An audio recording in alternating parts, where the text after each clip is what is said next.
Yesu akoresheje itegeko byuka.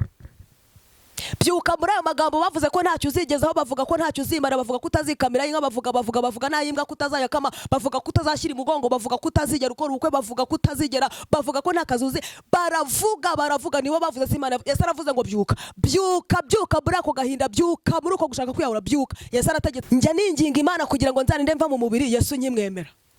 Uzi impamvu? Kubana nawe ntago bigira uko bisa. Ubana n'umuntu akakwanduriza isura, ubana n'umuntu akakwanduriza izina, ubana n'umuntu akagutobanga, ariko kubana na Yesu asukura amateka, agasukura izina, agasukura. Yesu akimara gutegeka ngo byuka aho hantu, akeneye kukubona amateka yahindutse, akeneye kukumva n'urundi rurimi, akeneye kukumva n'indi ndirimbo. Ikorera ubugumba. Abantu bose bazi kuri ingumba, abantu bazi neza kutabyara. Sinzi ahantu amakuru bayakuye. Kumaze imyaka 10 nta rubyaro, ntago bivuze ko hashyizweho akadomo k'abantu. Yesu agashyiraho virgule akavuga ngo ubuzima burakomeje, wakire gusama mwe. Ikorere akira kugira ububasha ku byari bikugizeho ububasha. Kuba abantu baravuze ngo nturashaka ntibivuze ko utazashaka. Akira gukomeza no kuendelea mu izina rya Yesu. Yesu aravuze ngo ikorere uburiri bwawe, akira kugira ububasha ku byari bikugizeho ububasha. No, kuba abantu bazi ko umaze universite kuyiga kandi ukabushomera imyaka 5 ntacyo bivuze, nta nicyo bimbwiye. Yesu aravuze ngo ikorere, akira kwikorera. Aho wari usebe akira kongera kwatambukana umucyo, kubera ko Yesu aravuze ngo ikorere, akire kugira ububasha, akira kugira ububasha ku byari bikugizeho ububasha. Oya, kuba abantu bazi ko urugo rwanyu rurimo intonganya, ibyo nta kintu na kimwe bibwiye Yesu. Yesu aravuze ngo ikorere. Icyambere byuka muri izo ntonganya, icya kabiri uhita ubigiraho ububasha, akira ikintu bita ububasha. Ndagira ngo nkutangarize ko ahantu abantu bakuboneye atariho bagiye kongera kukubonera, kubera ko Yesu yamaze gutegeka. Nanije kukubwira ngo Yesu yamaze gutegeka. Ibintu abantu bari bakwitezaho sibyo bagiye gukomeza kubona, kubera ko Yesu yamaze gutegeka. Ndi kuvuga ngo Yesu yamaze gutegeka. Ahantu bari bazi ko ugiye kugwa nturi buhabwa, kubera ko Yesu yamaze gutegeka. Bategetse kuzagwa, ariko Yesu ahakuvanye gutyo kandi agukirije ahandi. Kubera iki? Yamaze gutegeka. Yamaze gutegeka ngo wakire ubuzima. Yamaze gutegeka nta wanyuzeho. Yamaze gutegeka nta wagishije inama. Yamaze gutegeka nta muntu n'umwe asanze. Yesu yamaze gutegeka. Narinje kukubwira ngo Yesu yamaze.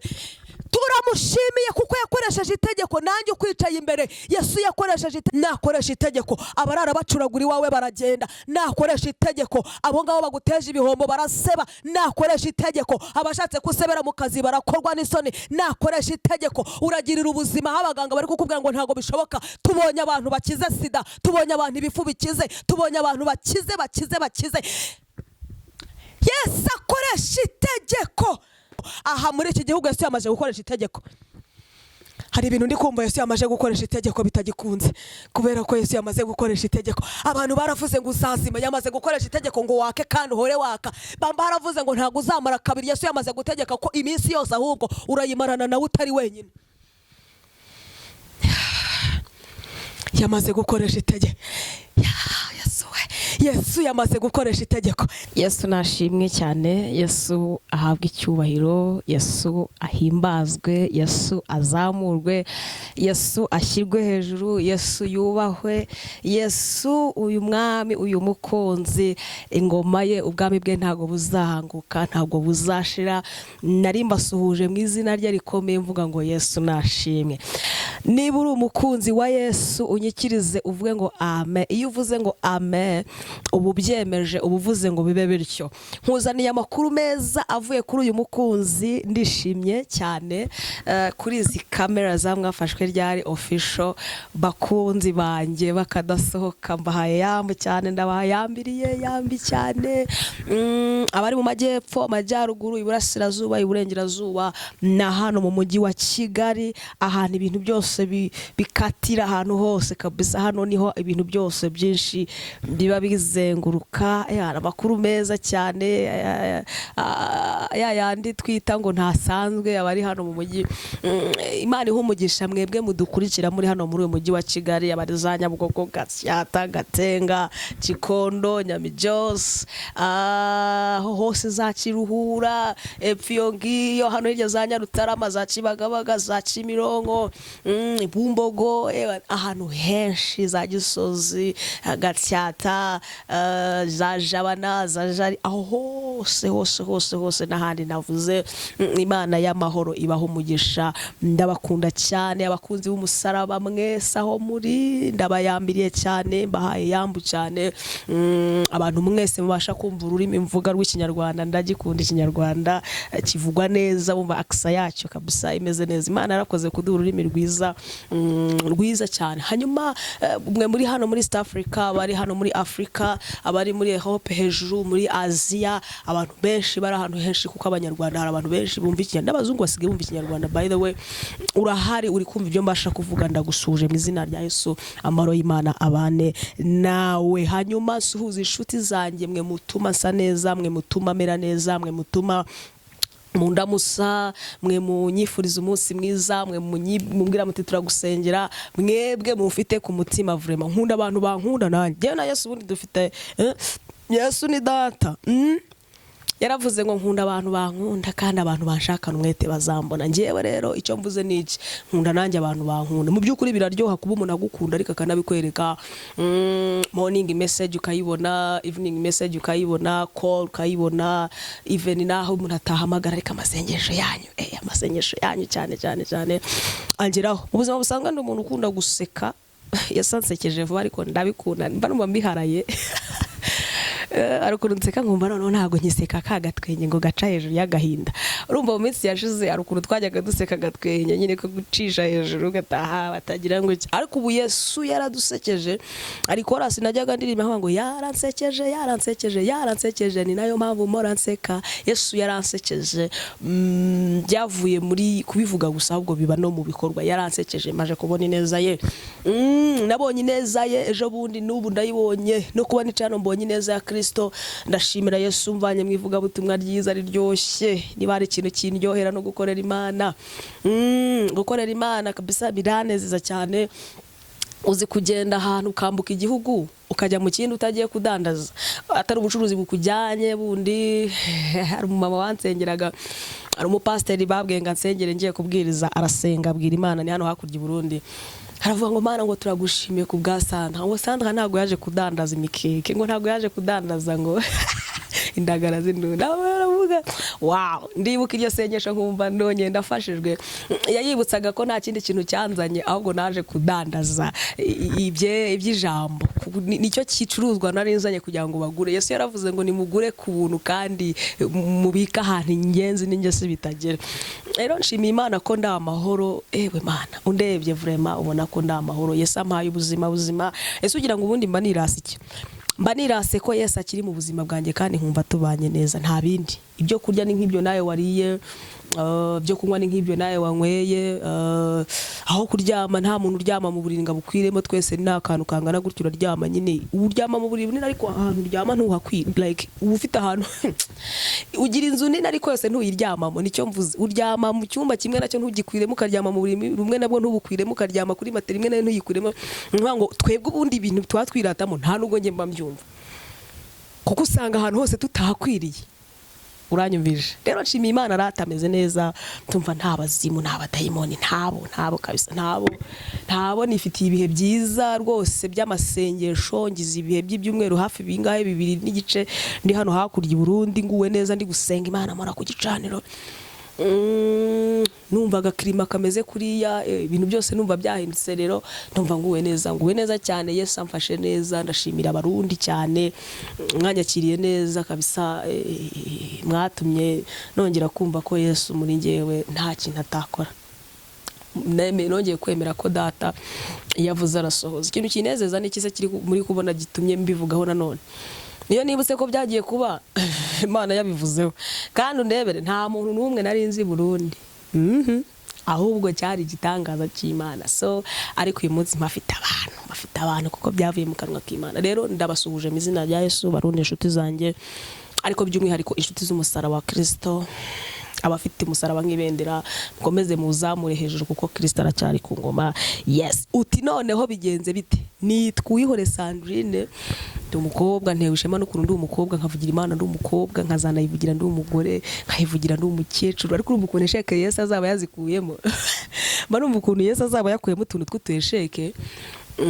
Manumva kabisa kabisa urumva gukorera Imana uri umujene nibyo Salomo yavuze ngo ujye ukorera Imana mu minsi y'ubusore bwawe ngo utaravuga mbese hataraza ibintu bikomeye ngo uzava ngo ibiki n'ibiki ngo sinejejwe nabyo urumva hari ikintu Yesu aba yakoze kabisa kirenze ngewe mba mbyumva cyane pe noneho naba n'umugore akomeza nkamuvuga nkanamukorera nkanamukunda njye nawe dukundanye naba n'umukecuru imvi zatangiye kuza nabwo nkakomeza turi kumwe nanapfa najya mu gituro cyanjye tukamanukanamo ndetse no mu gihe cy'umuzuko tukazamukanamo urumva mba mfite impamvu nkamagana zituma ibihumbi byinshi zituma nshima Imana ko nkorera Imana ndi umukobwa kandi numva mbikunze uti none huzanye iki niba udukurikiye utari wakanda kuri subscribe nta handi hantu uzakura ijambo ry'Imana ritagira ubundi buntu bundi bwo ku ruhande ijambo gusoma ibyanditswe tukavuga umwuka w'Imana tuvugishije tugahita dutaha ni hano kuri mwafashwe ryari official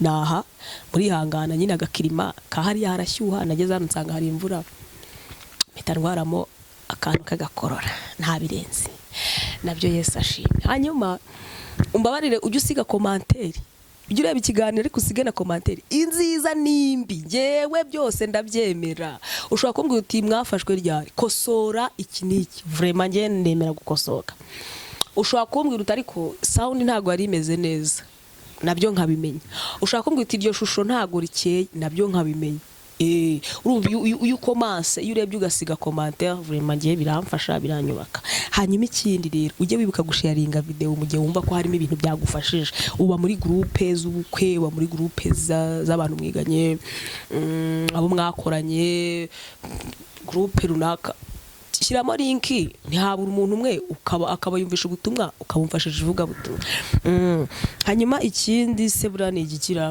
ni kukubwira nyine ukajya uhozaho ugahozaho kuri mwafashwe ryari tukabana vraiment aha yego ndumva ari ibyo ngibyo ubundi simba numva nshaka kuvuga ibintu byinshi kuri kamera kuko ubundi subwo navuga iki ahubwo mba numva nshaka gutinda mvuga Imana kuko niyo mbonye hanyuma reka nshimira abantu n'ukuri bagenzi undi nimwe banjye nimwebwe banjye uzi impamvu ngewe nabayeho nta bantu ngira none iyo nkiza akavido nkabona karebwe n'abantu 500 igihumbi mu munsi umwe mpita mvuga nti uwite ushimwe kukomeje gushyigikira amaboko yanjye rero ikintu nari nkwingingiye ni iki ni ukujya uza tukabana ikintu Imana yavuze kikagusohoraho kuko ni umugisha Imana niyo yambwiye ko nzaza gutya kuri kamera nkabwiriza nkajya nyibaza ibyo nzabwiriza nkumva nta n'ibyo mfite nzavuga iki nkase ko ntinya na kamera natinyaga no kwifotoza abantu banzi profile yanjye ya WhatsApp yabagaho intare ihoraho hahoraho intare nkayivanaho ngashyiraho ingenzi yayo nagiraga WhatsApp profile y'intare gusa nkagenda nyine nzisimburanya kuko nkunda intare mu buzima bwanjye kuko intare ivuga ibintu byinshi intare mu muryango wa Yuda intare n'uburinzi intare urumva iyo mbuze intare wumvamo nk'ibintu byinshi cyane intare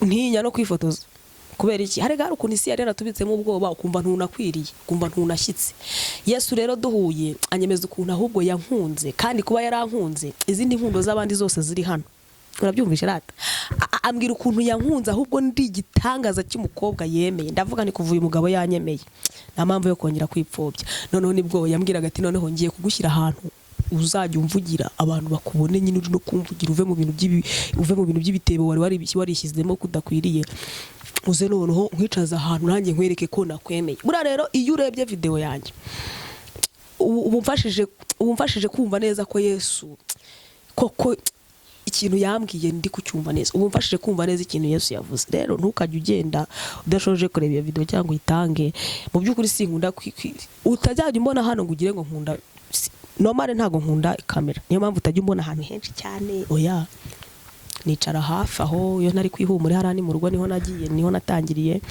mba ndi hano cyangwa ku bandi bantu wenda bambwira ati ngo ntuduhe ikiganiro nanone kugira ngo abantu bazabibona nabi nkagenda uretse ko abenshi babwira nta biganiro ngira n'ubundi iyo ngezeyo nsoma Bibiliya ngira ngo bajya wenda bambona ahandi bikiriza ko ari ibyo ngibyo mu mbonamo rero ubusanzwe sinkunda kamera ariko nayisanzeho rero wamfasha ukajya ukigikira irivuga butumwa ryanjye usharinga videos kuri TikTok, washaringa ahantu hose ubutumwa bukagera aho bugomba kugera, nawe ubigizemo uruhare. God bless you, ndabakunda. Nkuzaniye itangazo, amazina yanjye nayavuze ngira ngo turaziranye, nitwa Uyore Sandrine n'ibisana. Nkuzaniye itangazo mu minota mikeya tugiye kumarana. Nzanye itangazo rivuga ngo Yesu yamaze gutegeka. Yesu yamaze gutegeka. Burase gato. Aho hantu wicaye Yesu yamaze gutegeka, aho hantu maze iminsi Yesu yamaze gutegeka. Ikintu mukundiye nuko ategetse atitaye. Nje kukubwira ngo Yesu yamaze gutegeka. Muri ibyo bintu byose sinzi. Ndikuma ikirere cyanjye kirafunguye cyane. Ku buryo ndikumva ndi kwakira ibirere by'abantu benshi. Ariko ntangaje mitangazo numvishe ko Yesu yamaze gutegeka. Turasomye muri Yohana bice byabo 5 umurongo waho wa 8 haranditse ngo Yesu aramubwira ati byuka wikorera uburiri bwawe ugende. Muri ako kanya uwo muntu arakira yikorera uburiri bwe aragenda. Kera tugitangira kwiga mu maprimaire bajyaga batwigisha interuro, bakakubwira ngo interuro ibaza, interuro ihakana, interuro itangara, interuro yemeza, interuro. Ndashimira Imana ko aha hari interuro yemeza kandi itegeka. Mana we, aha hari interuro Yesu avuze irategeka kandi iremeza. Ni ukuvuga ngo ni itegeko ridakuka, ni itegeko atanze ritaza kuza kuvuguruzwa, ni itegeko rimuvuye mu kanwa atenda kwisubiraho, ni itegeko atambukije atitaye kuryumvisha uko arifashe. We ikintu akoze arategetse. Araje asanze umuntu ku kidendezi ahamaze imyaka 38. Ntago uyu muntu amaze kumubaza ahita azana ibintu by'amateka n'ibikomere. Ariko Yesu ikintu arebye akimara kumwitegereza ikintu cya mbere akoze niki? Ararebye asanga uyu muntu hadakora itegeko bitari buze kuza gukunda. Yesu ahise ategeka ako kanya. Umva nje kukubwira ngo Yesu yamaze gutegeka. Arangije uyu mugabo ari kuvuga ibintu byinshi, ariko mubwira ukuntu benshi bari bafite abantu babo baza bakabajugunyamo, sicyo kinzinduye. Yesu ahita avuga ati nakoresheje itegeko hano. Hashobora kuza undi muntu akizanisha ubundi bugambo, reka ntegeke, hanyuma kubera ko nzi ko ndi umwami kandi itegeko ry'umwami ari ntakuka, nta muntu uza kuza kumvuguruza. Yesu ahita amubwira ngo byuka. Haleluya. Byuka wikorere. Kabiri, byuka. Icyo ni icyambere. Kabiri, ikorere. Cya gatatu, ugende. Ni ibintu bitatu yamubwiye. Yamutegetse kubyuka aho yari aryamye. Cya kabiri ahita amutegeka kwikorera. Cya gatatu ahita amwati kandi nkubure hano wikorere uburiri bwawe ugende. Ndashimira Yesu utegetse ku buzima bwawe atitaye mu gihe umaze muri situation. Ubundi ibintu ni ibintu by'abantu bazamuye kwizera. Ibi bintu by'ikirokora igihe mbimazemo, ibintu byo gusenga igihe mbimazemo, iyo uzanyemo imibare myinshi birapfa, iyo uzanyemo ibintu by'amashuri menshi birapfa, iyo uzanyemo filozofi yawe birapfa, iyo uzanyemo ikintu cy'imitekerereze ya analize zawe birapfa. Yesu ategetse ko uhaguruka ubyuka aho hantu. Birashoboka ko uryamye igihe kinini mu bushomeri cyangwa mu bugumba, birashoboka ko uryamye mu bitaro. Ndi kuvuga gutya, hari abantu Imana ibyukije mu bitaro, ubu ndi kuvuga none aha. Hari abantu Yesu asezereye mu bitaro, ubu ndi kuvuga none aha. Hari abantu Yesu avanye muri Nyabingi, ubu ndi kuvuga none aha. Hari abantu Yesu yishyuriye amadeni, ubu ndi kuvuga none aha. Yesu ategetse, aravuze ngo byuka, atitaye ku hakuryamishije, atitaye ku mbaraga zimaze igihe zihakuryamishije. Yesu arategetse none aha ngo byuka. Itangazo riravuze ngo byuka. Byuka mama, byuka. Byuka mu gahinda, byuka mu kwiheba, byuka muri bamvuze, byuka mu kumva kutaberwa, byuka. Yesu arategetse ngo byuka. Icya kabiri, ihita wikorera. Ikorera ibyari bikwikoreye, ikorera ibyari bikugizeho ububasha, ikorera ibyari ikorere. Yesu arategetse ngo byuka. Uyu muntu abantu bari bamuzi aha hantu atanyeganyega. Uyu muntu abantu bari bamuzi hano atabuja. Uyu muntu abantu bari bamuzi hano bahamugaburirira. Uyu muntu abantu bari bamuzi hano imvura ihamunyagirira. Uyu muntu abantu bari bamuzi hano nta kirengera. Uyu muntu abantu bari bamuzi hano adasurwa. Uyu muntu abantu bari bamuzi hano nta. Ariko Yesu akimara kuhasesekara, akimara kumva inkuru ye ukuntu abivuze n'amarangamutima ye, Yesu ahise akoresha itegeko aramubwira ngo byuka. Ndi gutangaza iki none aha. Ntago Yesu, Bibiliya iravuze ngo uko Yesu yarari uyu munsi niko ari ni nakazahora. Uko yategetse kuri uyu muntu w'imyaka 38 ku kidendezi, nikagutegetse muri urwo rugo ngo nirukomere. Uko yategetse kuri uyu muntu maze imyaka 38, nikagutegetse muri ayo mashuri ngo yasoze. Uko yategetse kuri uyu muntu w'imyaka 38, nikategetse ngo uva aho hantu bagushize mu izina rya Yesu. Uko ategetse hano ku kidendezi, nikategetse ngo uve muri karanda ziwanyu. Umva nkubwire, twari twishwe na karande, twari dupfuye rubi. Turashimira Yesu natwe wakoresheje itegeko. arategetse ngo akira ibitotsi, arategetse ngo akira amahoro mu mutima, arategetse ngo akira ihumure, arategetse ngo akira ituze, arategetse ngo akira apeti, arategetse. Yesu arategetse ngo byuka, ndafashijwe wihoreye. Ubundi hari ibintu bigenda kubera ko twinginze tukabihendahenda ariko hari n'ibigenda kubera ko hakoreshejwe itegeko. Hari ibintu bigenda kubera ko twabanje kwinginga no kugira gutya no kugira gutya no kugira gutya, ariko hari n'ibindi bigenda kubera ko Yesu akoresheje iki? Itegeko. Narinje kukubwira ngo Yesu akoresheje itegeko, byuka. Byuka muri ayo magambo bavuze ko ntacyo uzigezaho, bavuga ko ntacyo uzimara, bavuga ko utazikamira inka, bavuga nayimbwa ko utazayakama, bavuga ko utazashyira imugongo, bavuga ko utazigera ukora ubukwe, bavuga ko utazigera, bavuga ko nta kazi uzi, baravuga nibo bavuze Imana. Yesu aravuze ngo byuka, byuka, byuka muri ako gahinda, byuka muri uko gushaka kwiyahura, byuka. Yesu arategetse ngo byuka, byuka wikomeza kuryama. Yesu yamaze gutegeka. Icya kabiri aravuze ngo ikorera ubwo buriri. Kwikorera uburiri egare kuguhereza imbaraga zibasha gusukuma no gusunika ibyari bitatse nawe kugusunika. Yesu arategetse ngo byuka, kandi numara kubyuka wikorera. Nigize ntungurwa n'iri jambo. Iri jambo ry'uyu mugabo, ijambo avuze bingana no gukora. Akivuga ngo ndategetse reba humuka, uhita uhumuka. Agitegeka akavuga ngo ndategetse ikorere, ikorere. Njya ninginga Imana kugira ngo nzaninde mva mu mubiri Yesu nyimwemera. Uzi impamvu? Kubana nawe ntago bigira uko bisa. Ubana n'umuntu akakwanduriza isura, ubana n'umuntu akakwanduriza izina, ubana n'umuntu akagutobanga, ariko kubana na Yesu asukura amateka, agasukura izina, agasukura. Yesu akimara kugera kuri uyu muntu amaze imyaka 38 ku kidendezi, akimara kumva umubabaro we, nta bindi bintu bindi, nta zindi, nta ahise ategeka aramubwira ngo byuka, icya kabiri wikorere, icya gatatu nkubure. Yesu akimara gutegeka ngo byuka aho hantu, akeneye kukubona amateka yahindutse, akeneye kukumva n'urundi rurimi, akeneye kukumva n'indi ndirimbo. Arategetse ngo byuka wikorere, ikorere ibyari bigufiteho ububasha ubihereze nawe ubigireho ububasha. Nigize ntangara umunsi umwe ngo mu kwezi kwa 12 kwitwaga Adari, mu gihe cy'abayuda na ba Morodekayi na ba Hamani na bande na ba Serusi, umunsi abayuda bagombaga gupfaho, niwo munsi bagize ububasha ku banzi babo. Itegeko n'iteka ry'umwami rirahinduka. Bibiliya iravuga ngo abari kubagiraho ububasha, abayuda babagiraho ububasha. Imana iguhereze kugira ububasha ku byari bikugizeho ububasha.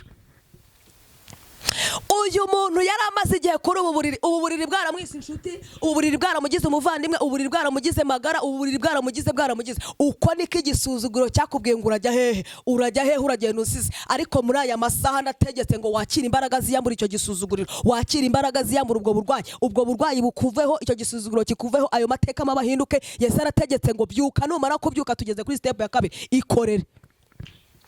Ikorera ubugumba. Abantu bose bazi kuri ingumba, abantu bazi neza kutabyara. Sinzi ahantu amakuru bayakuye. Kumaze imyaka 10 nta rubyaro, ntago bivuze ko hashyizweho akadomo k'abantu. Yesu agashyiraho virgule akavuga ngo ubuzima burakomeje. Wakire gusama mu izina rya Yesu. Ikorere, akira kugira ububasha ku byari bikugizeho ububasha. Kuba abantu baravuze ngo nturashaka ntibivuze ko utazashaka. Akira gukomeza no kwenderera mu izina rya Yesu. Yesu aravuze ngo ikorere uburiri bwawe. Akira kugira ububasha ku byari bikugizeho ububasha. No, kuba abantu bazi ko umaze universite kuyiga kandi ukabushomera imyaka 5 ntacyo bivuze, nta nicyo bimbwiye. Yesu aravuze ngo ikorere, akira kwikorera. Aho wari usebe, akira kongera kwatambukana umucyo, kubera ko Yesu aravuze ngo ikorere. Akire kugira ububasha, akira kugira ububasha ku byari bikugizeho ububasha. Oya, kuba abantu bazi ko urugo rwanyu rurimo intonganya, ibyo nta kintu na kimwe bibwiye Yesu. Yesu aravuze ngo ikorere. Icya mbere byuka muri izo ntonganya, icya kabiri uhita ubigiraho ububasha. Akira ikintu bita ububasha. Icyari intonganya gihinduke impundu, icyari amara gihinduka amahirwe, icyari akira ikintu bita kugira ububasha ku byari bikugizeho ububasha. Uyu muntu abantu bari bamubonye mu gitondo, bahura nawe ku mugoroba yikoreye uburiri. Ndagira ngo nkutangarize ko ahantu abantu bakuboneye atariho bagiye kongera kukubonera, kubera ko Yesu yamaze gutegeka. Nanije kukubwira ngo Yesu yamaze gutegeka. Ibintu abantu bari bakwitezeho sibyo bagiye gukomeza kubona, kubera ko Yesu yamaze gutegeka. Ndi kuvuga ngo Yesu yamaze gutegeka. Ahantu bari bazi ko ugiye kugwa nturi buhagwa, kubera ko Yesu yamaze gutegeka. Bategetse kuzagwa, ariko Yesu ahakuvanye gutyo kandi agukirije ahandi. Kubera iki? Yamaze gutegeka. Abantu bari baraye bamuhaye ibyo kurya, abantu bari baraye bamwitaye, abantu bari baraye abantu abo ngabo batunguwe no kumubona. Noneho icyo yararyemoyeho yari yamaze kugira gute, yamaze kukikorera. Nari ntegetse ngo akira, kuko na Yesu yamaze gutegeka. Ubundi hari ibintu tuvuga duseka, hari n'ibindi tuvuga twinginga, mbese ariko hari n'ibyo tuvuga twahumuye, kubera ko na Yesu yari mbese iyo yamaze gutegeka nta bindi bintu bindi. Haba haje iki, imikino iba yahavuye. umugabo uherutse kujya mu karavuga ngo bazaruhira bazagusiga abo ngabo bamaze kukugambanira ngo ujye muri mabuso. Reka nkubwire, akira. Yesu aravuze ngo ikorere, akira gutungurana mu izina rya Yesu. Twabonye Imana ihindura amateka, tubona Imana ihindura ibihe. Akira nawe Imana inyuranye ibihe mu izina rya Yesu. Nje kugutangariza ko Yesu yamaze gutegeka. Yesu yamaze gutegeka. Bafunguye iminwa, bafunguye inzugi, bafunguye amabuso, bafunguye. Ariko Yesu yamaze gutegeka, ntibyongere byifunge. Ndavuze ngo akira, kuko Yesu yamaze gutegeka. Ubu dufite abantu nakuze numva ngo banyirasenge abantu bagiraho ububasha ngo kuburyo yakuvumye nta muntu akira. Yesu yamaze gutegeka. Byuka mu mivumo, ubyuke muri karande, ubyuke ikorere aho ngaho bari baravuze kuza, mbese bahamaze kuhakuzingira. Akira kwatambuka mu izina rya Yesu, kandi uzahagaruka ufite amashimwe. Yesu yamaze gutegeka. Ndikumva nta mikino Yesu afite. Akimara kugera kuri iki kidendezi, ntabwo yagiye amarangamutima y'uyu mu. Icyo yakoze yarategetse. Aravuga ngo uko bisa kose ukeneye kugaruka hano hantu ufite andi mashimwe.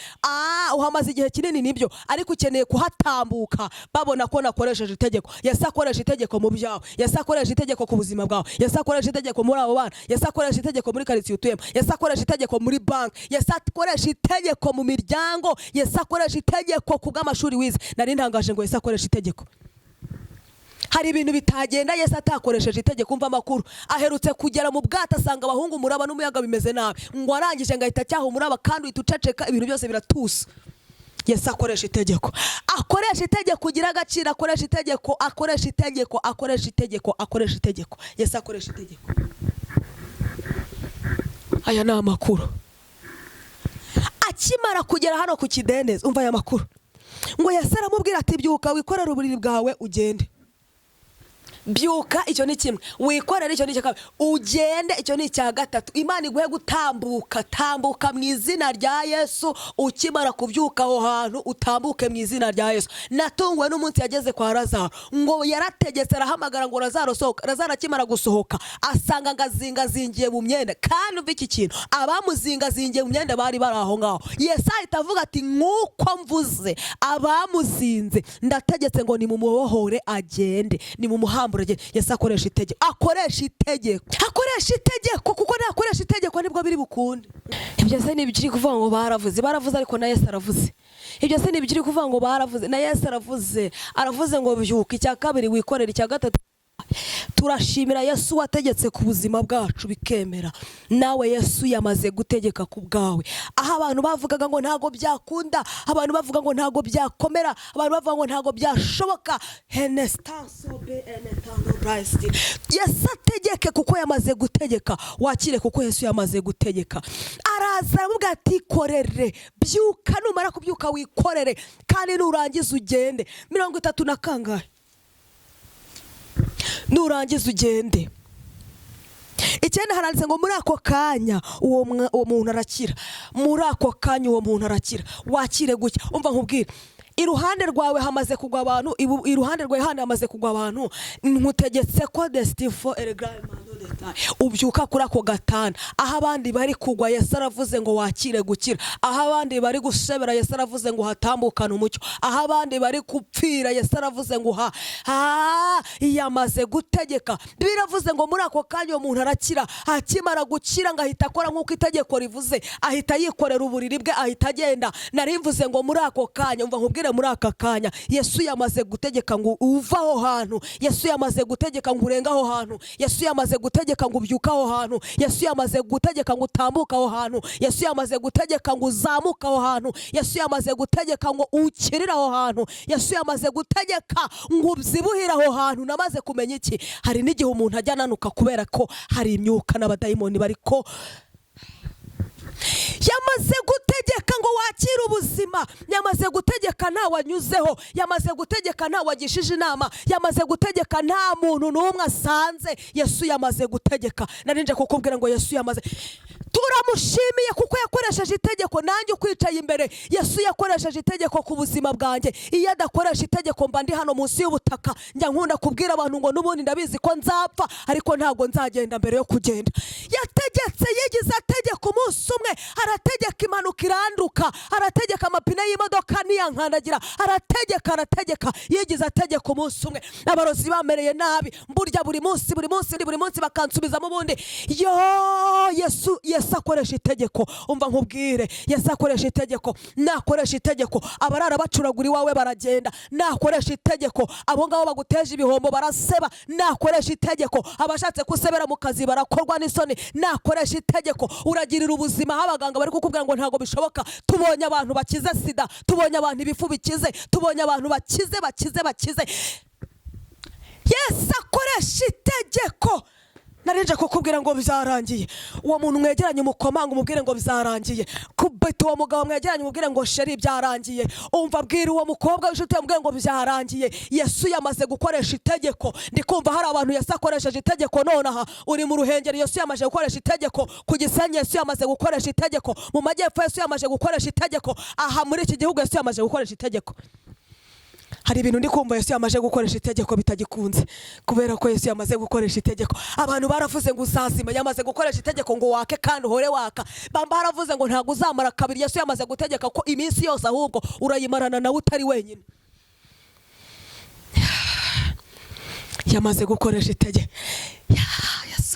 Yesu yamaze gukoresha itegeko. Narinje kukubwira ngo yamaze gukoresha itegeko. Yamaze gukoresha itegeko ubona inkwano, yamaze gukoresha itegeko ubona igishoro, yamaze gukoresha itegeko. Kanseri mbonye Yesu ashiririza yakoresheje itegeko, kanseri ziratumuka. Yesu yamaze gukoresha iki? Yamaze gukoresha itegeko. Ibyo bintu abantu bavuze n'ubugambo. Ibyo bintu abantu bavuze byari amarangamutima, ariko ibyo bintu bavuze iki? Yesu yamaze gukoresha itegeko. Merutse kubona azura umuntu, Yesu wenda afashijwe. Merutse kubona azura umuntu amuvana mu rupfu neza aramugarura. Abantu bamaze no kumubika, ariko mbona Yesu akoresheje itegeko. Merutse kubona Yesu akoresha itegeko. Ubukwe bw'umukobwa bugiye gupfa, ariko Yesu akoresha itegeko. Ariko ubundi buri aba bafashwe bate? Ntabwo mba numva ibintu biba bibaye ubundi. Umuntu muteretanye imyaka 5, mwamaze kujyana iwawe ibintu byose, umurenge wabaye ibintu byose, hasigaye kujya kwambikana impeta mu rusengero ngo none ngo divorce. Yesu Kristo, divorce mutarana abana n'umunsi ntunga abazimu bashye amaraso ya Yesu. Yesu akoresha itegeko. Umva nkubwire, Yesu yamaze gukoresha itegeko, ariko tuzi batangiye gukora ibihombo biri kuzi kubona, uri kubibonesha amaso ko byaje. Yesu yamaze gukoresha itegeko ngo bituze bisubirayo. Yesu yamaze gukoresha itegeko. Yamaze gukoresha itegeko. Yesu yamaze gukoresha itegeko. Narije kukubwira ngo yamaze gukoresha itegeko. Mana data wa twese, ubundi bunjya nshimira Yesu. Ubundi njyewe mba numva sinzi ukuntu Yesu namuvuga. Ubundi nta na rimwe njya muvuga ngo numve ndamuvuze, kuko no kumuvuga simbishobora. Yamaze gukoresha itegeko. Yamaze gukoresha itegeko. Nibutse kera mu bwana, hari ahantu najyaga njya mu miryango kujya kubasura, nyine kwa kunda abana mu kera cyane ndi muto. Nari naranatangira n'ishuri. Nari muto cyane tukibaza za Nyamata, hari abavandimwe twagiraga imwogo nyine bene wabo na mama. Ngira ngo sinzi ba mu miryango yose, njya menya ngo naye amasano dufitanye, ariko nzi ko mama yajyaga ambwira ngo njya kubasura. Nagera y'amaso yanjye agahuma. Oh la zando braise bien stasible for gra. Agahuma neza. Ndabyibuka ari isoko ryaberaga mu Kaboshya, mama bakamutumaho abanyesoko. Icyo gihe nta telefone zabaga. Nari umwana muto w'imyaka 5 ngira ngo 6 aho ngaho, ngira ngo 5 kuko twari tukiri Nyamata iyo ngiyo. Bakabwira baremye isoko ati muzabwire kanaka ko wa muko kakana ke kahumye. Mama kaza nyine ubwo ubundi bintu tuvuga wite ni wowe ubizi kuko warahabaye rata. Yaza ibaza kugira ngo bankure nkaha bandenze irembo, like twambutse umuhanda, nkahita mumuka nkatangira nkabona. Ntago wabyumva, kandi ubwo barandandataga. Ibi nkubwira ni wabyumva. Ubundi hari ibintu tuvuga, umuntu akaba yavuga ati ibyo bintu koko birashoboka, ibyo bintu koko birashoboka. Ubu nkubwira, ubu ndamutse nkubwira ngo baneye imyotso kuva hano kugera hano, kandi nta n'inkovu n'iyi nimwe ihari ntushobora kubyemera. Ubundi hari ibintu tuvuga umuntu akavuga ati birashoboka. Aha ngaha iyo mageze ndavanga igiti cyose cya data tateye, ajya kirandurana n'imizi bikemera. Niba Yesu yarashimye ko nta nkovu uzagira, ntayo ubuzagira, ndakubwiza ukuri. Mwebwe baravuga ngo babokeje impindu zimeze, twebwe bararurambitse. Nyamata shana gapfura zahabaga n'ibiki byose ku Murama habagayo gapfura ari bari umuntu arwaye gapfura narwaye gapfura ubundi nsubije y'amaso nsanga nta kiza cyari gihari mu bwana bwanjye nta kiza na bumana Yesu wahabaye narajya ndeba ukuntu noneho mba ndeba nkareba noneho ejo bundi nari ndeba Bujumbura mama Apotre aravuga ati ariko ayo maso yawe bura ni mazima antwara ahantu nyine ku bitaro by'amaso bayapimye bati turakwambika rinete mama ndagushimiye nawe wabaye intwari kandi n'upe ndakuzirikana mba nambaye amarore dore ngaya ubu rero wowe uri kubibona ukabona hari wenda biraho njye nshimira Imana ko yankuyeho ubuhumyi ntabwo ushobora kubyumva icyo gihe narahuma bakangeza mu rugo namaze kureba nkarwara umutwe utabaho ubwo banyotsaga bari baranyokeje kubera umutwe bagashyiramo amapereserine na za seremiya ni ibintu byinshi njya byibuka urumva nari mutoya ibintu by'imituku nibuka ko ngo byari amaseremiya niba ari seremiya niba ari ibiki simbizi ariko turashimira Yesu wabaye narinje kukubwira ngo akoresha itegeko nakoresha itegeko hari ibintu uzagusumbuha n'umunsi n'umwe hari ibintu Satani yiremera akishyiriraho akumva yarabiremye akumva byarakunze akumva byarafata Yesu akoresha itegeko nakoresha itegeko hari ibintu bitazigera bikubaho n'umunsi n'umwe ntago tubaye ku mugambi w'Imana ikimana itazashima kura ntikizaba nidashima kugira imyotso ntuzayigira nidashima kugira imyotso uzayigira nishima kugira imyotso uzayigira nidashima kucika amaguru ntuzayacika nishima ko yacika uzayacika ikintu cyose Yesu akoresha itegeko iyo yakoresheje itegeko imigambi yose y'abadayimoni yose itagaciro hari igihe njya nicara buriya niyo mpamvu nkunda inkuru za Barutima hari igihe njya nicara nkateka Imana ubu koko bari kunshimira kubona yo mbaye nshyizeho akadomo icyo nzi ni uko mfite impamvu zirenze miliyoni zituma mvuga ukambona gutya byo kuvuga Yesu yabaye intwari ku buzima bwanjye narinje kukubwira ngo yamaze gukoresha itegeko yamaze gukoresha itegeko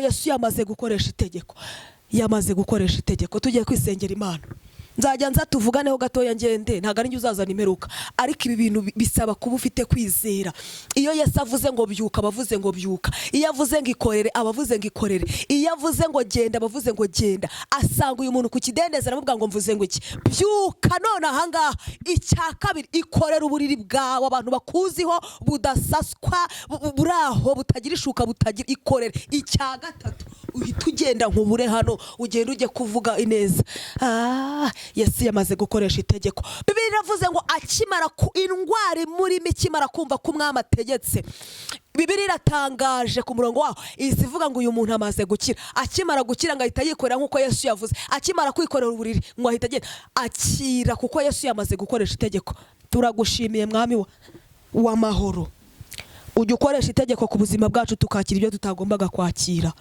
urakoze ko umuntu udukurikiye ku buzima bwe nawe ukoresheje itegeko urakoze kuvuguruje imigambi y'incakura kuko ni kuvuze uravuze ngo nta kindi kintu ukora kuko wica imigambi y'incakura kugira ngo zidasoza imirimo yazo urakoze ko hari abantu wiciye imigambi y'incakura ku buzima bwabo ukoresheje itegeko izina ryawe turaryubashye hari abantu haye akazi gutya ukoresheje itegeko uvuguruje imigambi y'abarozi turagushimiye ko wabashyigikiye mu kwiga uhabwa icyubahiro ariko no mu kugira ngo bajye mu kazi ushimwe kuje gukoresha itegeko kandi ko wamaze kubyanzura uhimbazwe ushimwe ko buri muntu wese indwara zose ukoresheje itegeko